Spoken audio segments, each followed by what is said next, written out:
Realisation হয়েছে যে যে আপনার ভাই মোবাইলগুলো বন্ধ করে এটা তো আপনার রিয়েলাইজেশন হয়েছে কিনা আপনি অপরাধ করছেন? আমরা তো ছিলাম বলতে স্যার আমরা তো আপনারা অপরাধ করছেন যে ছাত্রলীগ নির্যাতন নিপীড়ন করছে, আপনারা এগুলার ইন্ধন দিচ্ছেন, এগুলো নিয়ে স্যার আপনার অনুতপ্ত কিনা স্যার? তোমার কথাগুলো কেমন না আসলে না কেমন না স্যার, আপনি তুমিও তো আমাদের মধ্যেই ছিল। না আমি আপনাদের মধ্যে ছিলাম, আমি আপনাদের বিরোধিতা করছি।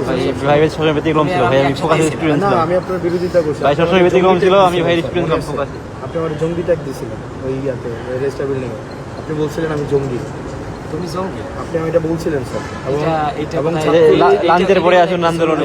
না স্যার বিশ্ববিদ্যালয় স্যার আপনাকে সাক্ষী রেখে ছাত্রলীগ নির্যাতন নিপীড়ন করছে, তখন আপনারা কিছুই বলেন না। এবং স্যার রিয়েলাইজেশন হলে তো ফাইন, আমাদের আপনারা আমাদের সমাজের বিবেক রিয়েলাইজেশন এটা হয় কিনা যে স্যার এটা অত্যাচার যে কোনো অন্যায় হইলে সেটার আপনাদের এই রিয়েলাইজেশন হয় কিনা স্যার? আমাদের বলা তো ওইটা তো বলো প্রত্যেকটা মানুষের। আপনাদের আমার বলতে ব্যক্তিগতভাবে আমি ব্যক্তিগতভাবে মনে করি যে কোনো অন্যায় হইলে সেটা স্যার আপনার সময় অন্যায় হয় না বিশ্ববিদ্যালয়ে স্যার গেস্টরুম গণরুম অন্যায় হয় না, না? গেস্টরুম গণরুমটা ধারাবাহিকভাবে প্রক্রিয়া চলে আসে। এটা আপনার সময় ছিল?